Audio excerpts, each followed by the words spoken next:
Defence service అయినా, civil service అయినా, public service అయినా కామన్గా ఉన్నది ఏంటంటే సర్వీస్. అంటే ఒక మంత్రి అయినా, ఒక ముఖ్యమంత్రి అయినా, ఒక కలెక్టర్ అయినా, ఒక పోలీస్ ఆఫీసర్ అయినా, లేకపోతే ఒక డిఫెన్స్ ఆర్మీ జనరల్ అయినా, ఎవరైనా కూడా they were appointed to do service to the nation, service to the people, service to the nature in and around the people in the country. కానీ ఈ రోజు అధికారం వచ్చిన తర్వాత, ఈ రోజు రాజ్యాంగం ఒక మంత్రిగా, ఒక ముఖ్యమంత్రిగా, అధికారులుగా ఇచ్చినటువంటి అధికారాలన్నీ, పవర్ కానీ అథారిటీ కానీ దేనికోసం ఇచ్చారు అనంటే ఆ పవర్ని, అథారిటీని వాడి జనానికి సేవ చేయాలని, ప్రాపర్ సర్వీసెస్ డెలివరీ చేయాలని, నిరంతరం ప్రజలకు అందుబాటులో ఉంటూ వారికి కావలసిన అవసరాలు తీరుస్తూ అభివృద్ధి వైపు నడిపించాలని ఇస్తే, ఈ అధికారాలు వాడుకుని నచ్చనటువంటి వాళ్ళ మీద చర్యలు, కక్షలు, ప్రతీకారాలు, భయభ్రాంతులు గురి చేయడం, నోరు విప్పకుండా నోరు మూసేయడం, మనకు నచ్చిన వారిని ఒక రీతిగా, నచ్చని వారిని మరొక రీతిగా, ఉన్న చట్టాలను వక్రీకరించి వాడటం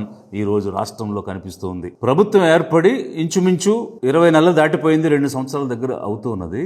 ఇంతవరకు కనీసం 2 ఐఏఎస్ ఆఫీసర్స్కి, 3 ఐపీఎస్ ఆఫీసర్స్కి, 10 మంది పైన అడిషనల్ ఎస్పీస్కి, 20 మంది పైన డిఎస్పీలకి, 40 మంది పైన సర్కిల్ ఇన్స్పెక్టర్స్కి 2 సంవత్సరాలు గడుస్తున్నా పోస్టింగ్ ఇవ్వలేదు. కేవలం వాళ్ళని కూర్చోబెట్టి జీతాలు ఇచ్చి పంపిస్తున్నారనంటే ఇది ఏమంటారు? అధికార దుర్వినియోగం అనాలా, లేకపోతే వివక్ష అనాలా, లేకపోతే కొంతమందిని టార్గెట్ చేసి ప్రతీకారం, కక్ష సాధించడం అనాలా? ఒక సునీల్ కానీ, లేకపోతే విజయపాల్ అనేటువంటి ఎస్సీస్ని కానీ, సంజయ్ అనేటువంటి ఒక మైనారిటీని కానీ, సునీల్ నాయక్ అనేటువంటి ఒక ఎస్టీని కానీ ఎందుకు టార్గెట్ చేయాల్సి వచ్చింది ఈ ప్రభుత్వం? ఒక ఎక్స్ వైఎస్ఆర్సీపీ ఎంపీ కనుమూరి రఘురామ కృష్ణరాజు, వీరు 2021 మే 14న నన్ను కస్టడీలోకి తీసుకుని కొట్టారు అనేటువంటి ఇన్సిడెంట్ జరిగిందని 2024 జూలై 11వ తేదీన కంప్లైంట్ చేసి ఎఫ్ఐఆర్ ఫైల్ చేస్తారు. అసలు 3 సంవత్సరాల తర్వాత టైం బార్డ్ సబ్జెక్ట్ ఎఫ్ఐఆర్ ఏ విధంగా ఫైల్ చేశారు అనేది ఒక పాయింట్ అయితే, 2024 జూలై 11వ తేదీన కేసు ఫైల్ అయిన తర్వాత మరి 20 months అవుతుంది ఎఫ్ఐఆర్ ఫైల్ అయ్యి, వ్యవస్థ అంతా మీ చేతిలో ఉంది. ఈనాటి వరకు ఈ కేసు ఏమిటి అనేది ఎందుకు విచారణ చేయలేకపోయారు? ఎవిడెన్స్ సంపాదించలేకపోయారు? ఛార్జ్ షీట్ ఎందుకు ఫైల్ చేయలేకపోయారు? ఎంత పెద్ద విషయం అయినా కూడా ఎక్స్క్లూజివ్గా ఒక సిట్ అనేటువంటిది ఏర్పాటు చేసినప్పుడు మ్యాక్సిమం 3 monthsలో కంప్లీట్ ఇన్వెస్టిగేషన్ చేసి ఛార్జ్ షీట్ ఫైల్ చేయొచ్చు. Moreover it is just 1 incident. కస్టడీలోకి తీసుకెళ్ళి కొట్టారా లేదా అనేది చిన్న సబ్జెక్ట్. అది అంత చిన్న అంశాన్ని 20 నెలలు అయినా కూడా ఎందుకు ప్రూవ్ చేయలేకపోతున్నారు? ఎందుకు ఛార్జ్ షీట్ ఫైల్ చేయలేకపోతున్నారు? వ్యవస్థలన్నీ మీ చేతిలోనే ఉన్నాయి. నేను ఒక సబ్ డివిజనల్ మ్యాజిస్ట్రేట్గా వర్క్ చేశాను అనంతపూర్ డిస్ట్రిక్ట్ పెనుకొండలో.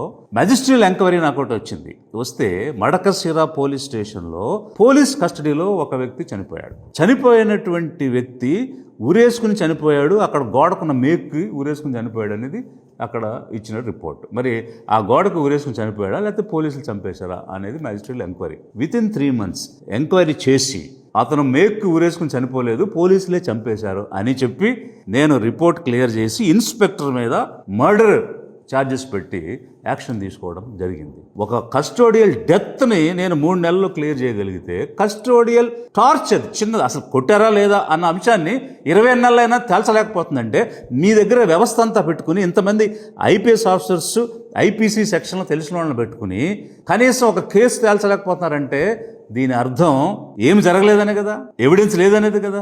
ఎవిడెన్స్ లేకపోయినా, ఏమి జరగకపోయినా దీన్ని కంటిన్యూ చేసి ఎవరిని మెప్పించడానికి, ఎవరి కళ్ళల్లో ఆనందం చూడటానికి ఈ వర్క్ చేస్తున్నారు గౌరవనీయ ముఖ్యమంత్రి చంద్రబాబు నాయుడు గారు. ఐపీఎస్ ఆఫీసర్ సునీల్ నాయక్ని అరెస్ట్ చేయడానికి ఆంధ్రప్రదేశ్ నుంచి another IPS officer Damodar and his టీమ్ని మీరు బీహార్కి పంపించారు.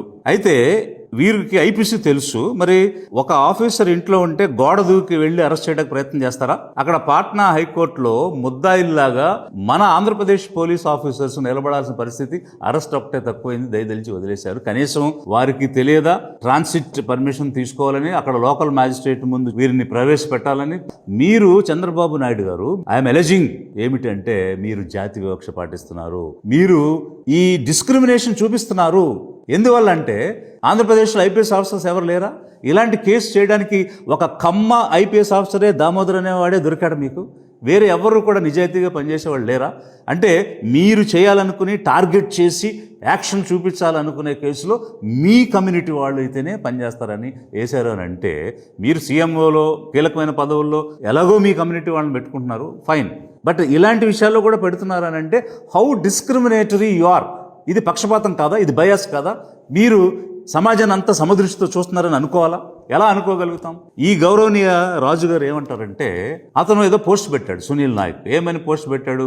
నేను ఒక లంబాడి తాండా నుంచి వచ్చాను, వెరీ హంబుల్ హ్యూమిలిటీ తోటి హంబుల్ బ్యాక్గ్రౌండ్ నుంచి వచ్చాను అని చెప్పుకుంటూ ఐఐటి అన్నీ చేసుకుని నేను ఈ స్థాయికి వచ్చాను, నేను ఇలా పుట్టడమే తప్ప అనేదో తన ఆవేదనని తను పోస్ట్ ద్వారా ఎక్స్ప్రెస్ చేశాడు. దానికి వీరేమంటారంటే, ఎస్సీ ఎస్టీ అనేది సర్వీస్లోకి రావడానికి తక్కువ మార్కులు వచ్చినా ఉపయోగపడుతుంది, కానీ వచ్చిన తర్వాత ఐపీఎస్సీ అందరికి ఒకటే కదా అని వీరు మాట్లాడుతున్నారు. ఇతనేమో దళితుడు అంటాడు, ఈ సునీల్ కుమార్, ఆ సునీల్ కుమార్ ఏమో నేను గిరిపుత్రుని అంటాడు. సరే, ఏదైనా పరీక్షల్లో తక్కువ మార్కులు వచ్చినా సరే సెలెక్ట్ అవ్వడం వరకు అది ఉపయోగపడుతుంది తప్ప ఐపీఎస్సీ సెక్షన్ లో వెసులుబాట్ల కోసం. Mister Raju, I agree. As you are saying, తక్కువ మార్కులు వచ్చినా కూడా సర్వీస్ రావడానికే ఈ రిజర్వేషన్లు పనికొస్తాయి. ఆ సబ్జెక్ట్ నేను ఇప్పుడు మాట్లాడను, ఎందుకంటే ఎవరికి తక్కువ మార్కులు వచ్చినాయి, ఎవరికి ఎక్కువ మార్కులు వచ్చినాయి. 940 ర్యాంక్ వచ్చినటువంటి శర్మ అని బీహార్కు చెందిన వాడికి ఐఏఎస్ వచ్చింది. 400 నుంచి 500 మధ్యన వచ్చిన ఎస్సీకి చెందిన వాడికి ఐఏఎస్ వచ్చింది. ఎవరిది మెరిట్ కాదని తర్వాత ఆలోచిస్తాం. అయితే మీరన్నట్టు ఒకసారి సర్వీసులోకి వచ్చినాక అందరికి ఐపీసీని అప్లై అవుద్దు అంటున్నారు. మరి BR Gavai chief justice of supreme court అయ్యారు. అతను జడ్జిగా అయినప్పుడు రిజర్వేషన్ లేదు, అక్కడి నుంచి సుప్రీంకోర్టుకి వచ్చినప్పుడు రిజర్వేషన్ లేదు, చీఫ్ జస్టిస్ అయినప్పుడు కూడా రిజర్వేషన్ లేదు. ఎస్సీ అనేది ఎస్టీ అనేది పనికిరాదని చెప్పారు కదా. మరి ఒక చెప్పు చీఫ్ జస్టిస్ మీద ఎందుకు విసిరారు? అదే చెప్పు విసరడం అనేది ఈ దేశ చరిత్రలో ఒక ఆర్య క్షత్రియుడి మీద ఎవడైనా విసిరాడా? C Arjunarao senior most IAS officer, schedule caste, అతనికి ఎందుకు చీఫ్ సెక్రటరీ ఇవ్వలేదు? B Prasadarao senior most IPS officer, అతనికి ఎందుకు డీజీపీ ఇవ్వలేదు? గౌరవనీయ చంద్రబాబు నాయుడు 2014 సీఎం అవగానే ఏం చేశాడు ఆయన? 2 నెలల్లో ఉన్నటువంటి తన కమ్మ జాతికి చెందిన జేవి రాముడు అనే ఆయన తెచ్చి ప్రసాదరావు గారికి ఇవ్వకుండా ఆయనకి డీజీపీ ఇచ్చి 2 నెలల సర్వీస్ ఉన్న వాళ్ళకి 2 సంవత్సరాల సర్వీస్ పొడిగించారు. ఇది వివక్ష కాదా? ఇక్కడ మీరు చెప్పిన తీరు పనిచేస్తుందా? ఒకసారి ఐపీసీ అందరికీ సేమ్ అప్లై అవుతుందా? Mister Raju, I'm asking you. మీరు ఇంకా ఏమని చెప్తున్నారంటే, డిప్యూటీ సీఎం గౌరవనీయ కళ్యాణ్ గారు భీమవరం డిఎస్పీ అరాచకం చేస్తున్నాడు, ఈజ్ బ్యాడ్ అని డిక్లేర్ చేశారు. మీరు వెనకేసుకొచ్చి నో ఈజ్ గుడ్ అని మీరు అన్నారు. ఓకే, మీరు చెప్పినట్టు ఆయన గుడ్, కానీ మీ పార్టీకి చెందిన వ్యక్తి ఉండిలో ప్రెస్ మీట్ పెట్టి వెంకటేశ్వరరాజు ఏం చెప్తున్నాడంటే, ఇక్కడ ఉన్నటువంటి డిఎస్పీని ఎస్పీని అండ చూసుకుని మా కేఆర్కే రాజు గౌరవనీయ ఎమ్మెల్యే అరాచకం చేస్తున్నాడు, చర్చిలు కూల్చేస్తున్నాడు, ఇల్లు కూల్చేస్తున్నాడు, దేవాలయాలు కూల్చేస్తున్నాడు, మా కాన్స్టిట్యున్సీ అంతా కూడా అరాచకం చేసేస్తున్నాడు, భయంకరమైనటువంటి పోలీస్ సపోర్ట్ చూసుకుని ఎవరినంటే వాళ్ళని బెదిరించి భయపెట్టేసి కక్షలు ప్రతీకారాలు చేస్తున్నాడని తెలుగుదేశం పార్టీకి చెందిన వెంకటేశ్వరరాజు అనే ప్రెస్ మీట్ పెట్టి చెప్పాడు.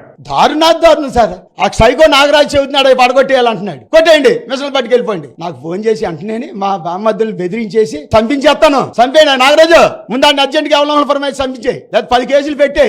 ఏమనుకుంటున్నావా నువ్వు? మసీదులు కొలుస్తావా? ఏదైనా ఊరంతా అడిలిపోతున్నారు సార్. కుయ్యిని మోతంటే అయ్యి బాబు ఏది కొట్టేస్తాడు, ఏం చేసేస్తాడు, ఏ ఆర్డర్ వేసేస్తాడు. నా పరిస్థితి పార్టీ ఆఫీస్ కొట్టేసి, నా ఇల్లు కొట్టేసి. అసలు మీరు షెడ్యూల్ కాస్ట్ వాళ్ళు చర్చిలకు వెళ్తే వాళ్ళకి సర్టిఫికేట్ ఇవ్వద్దు అని మీరు చెప్తున్నారు. Who are you? మీకేం సంబంధం? చర్చికి వెళ్తే, బుద్ధిస్ట్ విహారాకి వెళ్తే, సిక్ గురుద్వారాకి వెళ్తే వాళ్ళకి సర్టిఫికేట్ ఇవ్వనని మీరు చెప్తారా? చంద్రబాబు నాయుడు గారు అనేక చర్చిలకు వెళ్ళారు, అనేక మార్లు చర్చిల్లో ఉపన్యాసాలు ఇచ్చారు, ఆయన క్రిస్టియన్ అయిపోతారా? ఏ రిసార్ట్కి వెళ్ళినా, ఏ హోటల్కి వెళ్ళినా బుద్ధుని బొమ్మ ఉండి అక్కడ వాటర్ ఫాల్స్ ఉంటాయి, వాళ్ళందరూ బుద్ధిస్టులా? అంటే చర్చికి వెళ్తే క్రిస్టియన్ అయిపోతాడా? ఆర్టికల్ 25, ఆర్టికల్ 28 ఇండియన్ కాన్స్టిట్యూషన్ చెప్తుంది, your choice of religion, profess, practice and preach, propagate అని చెప్తుంది. సో కాబట్టి everybody has a right to visit any religious temple. Whether it is church, mosque, temple, anything. ఒక రెస్టారెంట్కి వెళ్ళేటువంటి freedom ఎలాగుందో అలా ఒక ప్రార్థనా మందిరానికి వెళ్ళేటువంటి ఫ్రీడమ్ ప్రతి సిటిజన్కి ఉంది. అంత మాత్రం చేత వాళ్ళు దీనికి చెందినవాళ్ళు దానికి చెందినవాళ్ళు అది తహసీల్దార్ పని, ఎంఆర్ఓ చూసుకుంటాడా? మీకేం పని? ఎమ్మెల్యేకి అసలు అలాంటి ఎగ్జిక్యూటివ్ పవర్స్ లేవు. డిప్యూటీ స్పీకర్ యొక్క రోల్ ఏంటి? హౌస్ కి పరిమితం. బియాండ్ అవుట్ సైడ్ హౌస్ నీకేం రోల్ లేదు. Why are you giving this kind of statements? It is not your job, it's tahsildar job. Whom to give, whom not to give, ఎవరికి ఏ certificate ఇవ్వాలి, ఏ community certificate ఇవ్వాలి అనేది వారు చూసుకుంటారు. వారి ఉద్యోగంతో నీకేం పని? నువ్వు వారిని ఇన్ఫ్లుయెన్స్ చేయటం ఏంటి? మీరు ఏ బేసిస్ మీద అన్కాన్స్టిట్యూషనల్ స్టేట్మెంట్స్ ఇచ్చి క్రిస్టియన్స్ వాళ్ళు చర్చికి వెళ్ళే వాళ్ళకి సర్టిఫికేట్ ఇవ్వద్దంటానికి హూ ఆర్ యూ? మీరెవరు అడగడానికి? అసలు మీరెవరు చెప్పడానికి? మీకేం సంబంధం? ఒక వ్యవస్థ ఉంది, అధికార వ్యవస్థ ఉంది, ఒక ఆర్డీఓ ఉంటారు, కలెక్టర్ ఉంటారు, వాళ్ళు చూసుకుంటారు. వాళ్ళ పనితో మీకేం పని? After all your MLA has no executive powers. You are not even minister. How can you say orders? How can you give statements? అధిక జన పేదలు ఆలోచించాలి. ఇలా ఒక తెలుగుదేశానికి చెందినటువంటి నాయకుడిగా చెప్పుకునేటువంటి కేఆర్కే రాజు అనేటువంటి వ్యక్తి వీళ్ళకి సర్టిఫికేట్లు ఇవ్వద్దు, వీళ్ళ ఇళ్ళు కూల్చేయండి, వీళ్ళ దేవాలయాలు పడేసేయండి అని ఓపెన్ గా స్టేట్మెంట్స్ ఇస్తుంటే ఇలాంటి తెలుగుదేశానిక మనం ఓట్లేసాం, ఇలాంటి కూటమిగా మనం ఓట్లేసాం, ఇలాంటి నాయకులుగా మనం ఓట్లేసాం అంటే కొన్ని వర్గాలను రాసి రంపన పెడుతూ కక్షపూరితంగా మాట్లాడుతూ ఉంటే అలాంటి పార్టీలుగా మనం ఓట్లేసాము అని ఆలోచించాలి జనం. టీడీపీకి కూటమికి కాదంటే వైసీపీకి ఏమని కాదు, దొందే. అందరూ వాడుకునేవాళ్లే, ఆదుకునేవాళ్ళు కాదు. ఎవరు మనల్ని ఆదుకునేది, ఎవరు మనకి ఒక గౌరవమైన స్థానం ఇచ్చేది అని మనం ఆలోచించాలి. ఎలాంటి దుస్థితిలో నుంచి బయటపడాలంటే ఈ ఆధిపత్య వర్గాల పార్టీలు ఎప్పటికీ కూడా న్యాయం చేయవు, సముచిత స్థానం ఎవరు, అంతకు మించినటువంటి గౌరవం అసలు ఎవరు మనం అధికారంలోకి వస్తే తప్ప. ఎల్సీపీ నుంచి, లిబరేషన్ కాంగ్రెస్ పార్టీ నుంచి సీఎం సిబిఎన్ గారిని నేను అడుగుతున్నాను, సార్ మీకు ఈ సునీల్ మీద, సంజయ్ మీద, విజయపాల్ మీద, సునీల్ నాయక్ మీద ఎందుకు సార్ మీకు కక్ష? ఎందుకు సార్ మీరు వీళ్ళని టార్గెట్ చేశారు? మీరు సునీల్ కుమార్ కి ఫస్ట్ మీరు 40 years ఇండస్ట్రీ కదా, మీరు అనేక మార్లు సీఎం చేశారు కదా, ఒక డిసిప్లినరీ యాక్షన్ ఎలా ఉంటుంది, డిసిప్లినరీ ప్రొసీడింగ్స్ లో ఏ రకంగా మనం ఆర్డర్లు ఇస్తాము అనేటువంటిది మీకు తెలియందా? మీరు మొట్టమొదట అతన్ని సస్పెండ్ చేయడానికి ఫారిన్ విజిట్స్కి వెళ్ళాడు పర్మిషన్ లేకుండా అని సస్పెండ్ చేశాడు. ఫారిన్ విజిట్స్కి అనేక మంది వెళ్ళారు సొంత ఖర్చులతో వెళ్ళినప్పుడు, ఎందుకు వెళ్ళారు అనే ఎక్స్ప్లెనేషన్ తీసుకుని వాటన్నిటిని కూడా రెగ్యులరైజ్ చేసిన జీవోలు ఈరోజు మనకు ఇంటర్నెట్లో కనిపిస్తున్నాయి. ఇది ఆంధ్రప్రదేశ్ గవర్నమెంట్లో. అతను కూడా ఎందుకు వెళ్ళాడు అనేది కనుక్కొని ఇప్పుడు అందులో ఎవిడెన్స్ ట్యాంపర్ చేయడానికి ఏముంది? అతను జార్జియాలో ఉన్నాడా, దుబాయ్లో ఉన్నాడా, యుఎస్లో ఉన్నాడా అనేటువంటిది క్లియర్గా రికార్డు ఉంది. మీరు జీవోలు చెప్పారు కదా. సస్పెండ్ చేసి ఇంకా కనిపెట్టాల్సిన ఎవిడెన్స్ ఏముంది అందులో? Whatever evidence is there you already narrated in the GO. ఆయన యుఎస్ ఇమిగ్రేషన్ డిపార్ట్మెంట్కి వెళ్ళిపోయి అతని రికార్డుని తీసేయండి, డిలీట్ చేయండి అని అడిగే పరిస్థితి ఏమైనా ఉంటుందా? మొదటి ఇచ్చిన జీవోలో ఫారిన్ విజిట్స్ అంటారు, రెండోసారి ఇచ్చేటువంటి జీవోలో అగ్రిగోల్డ్ అంటారు. అంటే సస్పెన్షన్ని పెంచుకుంటూ వెళ్ళడానికి ఒక్కొక్కసారి ఒక కొత్త ఛార్జీని తీసుకురావడం అసలు ఎక్కడ కూడా చూడలేదు, ఇంతగా ఉంది. అంటే ఇక్కడ ఏమవుతుందంటే మీరు టార్గెట్ చేశారు, సస్పెండ్ చేయాలనుకున్నారు, అప్పుడు కారణాలు వెతికారు, అప్పుడు తవ్వడం మొదలుపెట్టారు. తవ్వకాల్లో మీకు ఏదో 1-2 దొరికాయి. ఫస్ట్ దొరకగానే ఒక సస్పెన్షన్ ఇచ్చారు, ఆ తర్వాత తవ్వుతూ ఉండగా ఇంకోటి ఏదో కనిపిస్తే అది యాడ్ చేసి ఎక్స్టెండ్ చేశారు. అలా ఇప్పుడు రిటైర్మెంట్ వరకు మీరు ఎక్స్టెండ్ చేస్తున్నట్టు జీవోలు ఇస్తున్నారు. చాలా క్లియర్గా కనిపిస్తుంది ఏమిటంటే మీరు వివక్షపూరితంగా చేస్తున్నారనేది ఒకటైతే, టార్గెటెడ్గా చేస్తున్నారనేటువంటిది రెండైతే, మూడవది ఒక ఆర్య క్షత్రియుడి కళ్ళల్లో ఆనందం కోసం మీరు ఈ షెడ్యూల్ కాస్ట్, షెడ్యూల్ ట్రైబ్కు సంబంధించిన, మైనారిటీకి సంబంధించిన ఆఫీసర్స్ని వేధిస్తున్నారు, హెరాస్ చేస్తున్నారు, వాళ్ళ ఫ్యామిలీస్ని హ్యూమిలేట్ చేస్తున్నారు అనేటువంటిది క్లియర్గా కనిపిస్తుంది. సిబిఎన్ సార్, ఆర్య క్షత్రియులు ఈ రాష్ట్రంలో 0.59% అంటే జస్ట్ 3 lakh పీపుల్ ఉన్నారు. కానీ షెడ్యూల్ కాస్ట్, షెడ్యూల్ ట్రైబ్స్ కలిపి 25% అంటే 1/4 కోటి 25 లక్షల మంది ఉన్నారు. So at the cost of 1.25 crore population, you are trying to see the happiness in the eyes of one Arya Kshatriya. ఇది ఎంతవరకు సమంజసం ఆలోచించండి. ఇది వివక్ష కాదా? ఇది అధికార దుర్వినియోగం కాదా? సున్నీలు చేసింది తప్పైతే 2 సంవత్సరాలు గడుస్తుంది, ఎందుకు మీరు ప్రూవ్ చేయలేకపోయారు? ఎందుకు మీరు ఎవిడెన్స్ తేలేకపోయారు? అతను కొట్టుంటే కొట్టాడని ఎందుకు చూపించలేకపోతున్నారు? లేదు కొట్టించుంటే కొట్టించాడని మీరు కొరాబరేటివ్ ఎవిడెన్స్ ఎందుకు తేలేకపోతున్నారు? మీరు టార్గెటెడ్గా వర్క్ చేస్తున్నారు, మీ దగ్గర అలాంటి ఆధారం లేదు. ఐఎమ్ ఛాలెంజింగ్, 20 months అయినా కూడా మీరు కేసుని క్లియర్ చేయలేకపోయారనంటే మీ దగ్గర అలాంటి ఎవిడెన్స్ లేదు అని అంటే అలాంటిది ఏమి జరగలేదు అని అనుకోవాల్సిన పరిస్థితి వచ్చింది. ఎందువల్ల అంటే ఆ రోజు జనం నిజంగా జరిగిందేమో అని అనుకున్నారు ఒక సెక్షన్. నేను కూడా చాలా క్లియర్గా చెప్పాను, మా లిబరేషన్ కాంగ్రెస్ పార్టీ స్టాండ్ ఏమిటంటే we believe in human rights, we believe in human universalism. ప్రపంచవ్యాప్తంగా ఎక్కడున్న మనుషులైనా మా ప్రకారం వారికి మానవ హక్కులు ఉండాల్సిందే. నిజంగా ఈ రాజుగారికి టార్చర్ జరిగి కొట్టి ఉంటే మేము ఖండిస్తున్నాం. We are on his side if that has happened. ఆ గతంలో కూడా నేను చెప్పాను ఆ విషయం. బట్ 20 months అయింది, ఇంతవరకు మీరు ప్రూవ్ చేయలేకపోయారు. ఎలాంటి ఎవిడెన్స్ లేదు అంటే జరగలేదు అని ఖచ్చితంగా జనం నమ్మేటువంటి స్థితిలో ఈరోజు ఉన్నారు. ఇక రెండో వ్యక్తి సంజయ్. ఎందుకు సార్ మీరు వారి మీద అంత కక్ష కట్టి ఉన్నారు? వీరందరూ కూడా కేవలం నిమిత్త మాత్రులు. మీరు పిచ్చుకల మీద బ్రహ్మాస్త్రాలు వేస్తూ ఉన్నారు. సంజయ్ అనుకుంటే మిమ్మల్ని అరెస్ట్ చేయగలుగుతాడా? మీరు ఏదైనా మీ ప్రత్యర్థి మీద కక్ష ఉంటే, ప్రతీకారం ఉంటే అసలు సూత్రధారులు ఎవరైనా తెలుసుకుని దాని మీద కదా మీరు చర్యలు తీసుకోవాలి. మీ మీద కరప్షన్ ఎలిగేషన్స్ వచ్చాయి యునైటెడ్ ఆంధ్రప్రదేశ్ ఉన్నప్పుడు.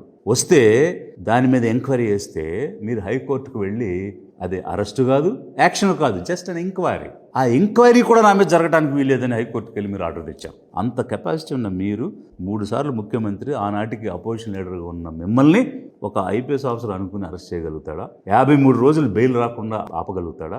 ఈవెన్ ఈ రాష్ట్ర సీఎం అనుకుని జరిగిపోయింది అనుకుంటున్నారా మీరు? 40 years మీ ఎక్స్పీరియన్స్ మీకు కనిపించడం లేదా సార్? ఏమై ఉంటుందనేది మీకు అర్థం కావట్లేదా సార్? ఎందుకనంటే ఎంక్వైరీ కూడా జరగకుండా హైకోర్టులో ఆర్డర్ తేగలిగిన మీకు 53 రోజులు బెయిల్ రాలేదంటే కేంద్ర ప్రభుత్వం ఇందులో ఇన్వాల్వ్ అవ్వలేదా? 1 and 2 ఇన్వాల్వ్ కాలేదా? వాళ్ళెవరు అనుకోకుండానే మీరు 53 రోజులు జైల్లో ఉండొచ్చారా? మీరు ఆలోచించండి సార్. ఎవరిని మీద మీకు నిజంగా యాక్షన్ తీసుకోవాల్సిన అవసరం ఉందో వాళ్ళ మీద వదిలేసి ఇలాంటి చిన్న జాతి పక్షుల మీద ఎందుకు మీరు బ్రహ్మాస్త్రాలు వేసి సునీల్ని కానీ, సంజయ్ని కానీ, విజయపాల్ని కానీ, సునీల్ నాయక్ మీద కానీ మీరు చర్యలు తీసుకోవడానికి ప్రయత్నం చేస్తున్నారు?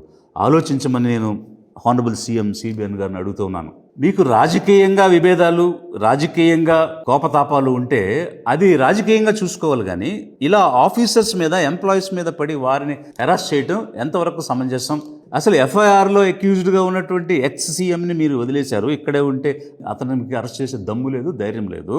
ఎక్కడో బీహార్లో ఉన్నటువంటి సునీల్ నాయక్ని అరెస్ట్ చేయడానికి ఇక్కడి నుంచి మీరు పోలీసులు పంపించారు. అసలు అతని పేరు ఎఫ్ఐఆర్లో కూడా లేదు.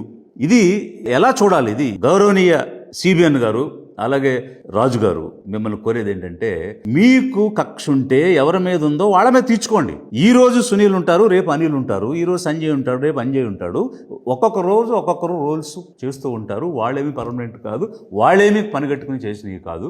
ఆ రోజున్న పరిస్థితిలో యాక్ట్ చేసేటువంటిది. లిబరేషన్ కాంగ్రెస్ పార్టీ నుంచి ప్రభుత్వాన్ని, సీఎం గారిని నేను కోరుతూ ఉన్నాను, ఈ వివక్షపూరితమైనటువంటి ధోరణి మీరు ఆపండి.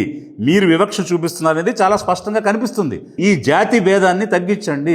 పాలన చేసే వాళ్ళకి అందరూ సమానమే, అందరిని సమానంగా చూడాలి. మీరు ఆ విధంగా మీరు చూడటం లేదు. కేవలం మీ వ్యక్తిగతమైనటువంటి కక్షల కోసం, ప్రతీకారం కోసం అధికార యంత్రాంగాన్ని వాడుకుంటున్నారు. ఈరోజు ఎస్పీలను వాడుకుంటున్నారు, డిఎస్పీలను వాడుకుంటున్నారు. ఈ రోజున అధికార వ్యవస్థను మీరు వాడుతున్నారు. నేను ఆఫీసర్స్ కూడా చెప్తున్నాను, జనం కోసం ఏమైనా చేయండి. మీరు జనం కోసం సేవలు ఇవ్వడానికి ఏమైనా చేయండి. అంతేగాని ఒక రాజకీయ నాయకుడు మెప్పు కోసమో, అతని వ్యక్తిగత కక్ష కోసమో కనుక మీరు పనిచేస్తే రేపు ఇలాంటి పరిస్థితి అధికారులకి, ఉద్యోగులకు కూడా వస్తుంది. కాబట్టి మనము మన పరిధిలో పనిచేయటం మంచిదనేది ఒకవైపు అయితే, ఆంధ్ర రాష్ట్ర ప్రజలను నేను మరొకసారి కోరుతున్నాను, ఇలాంటి కక్షలు, ప్రతీకారాలు తీసుకునే పార్టీలకి మళ్ళీ మళ్ళీ ఓట్లేస్తే ఇవాళ వీరు రేపు ఇంకొకరు వచ్చి అదే పని చేస్తారు. మన నాయకత్వంలో వచ్చేటువంటి పార్టీ ద్వారా మనం అధికారంలోకి రావడం ఎలా అన్నది ఆలోచించమని అధిక జనపేద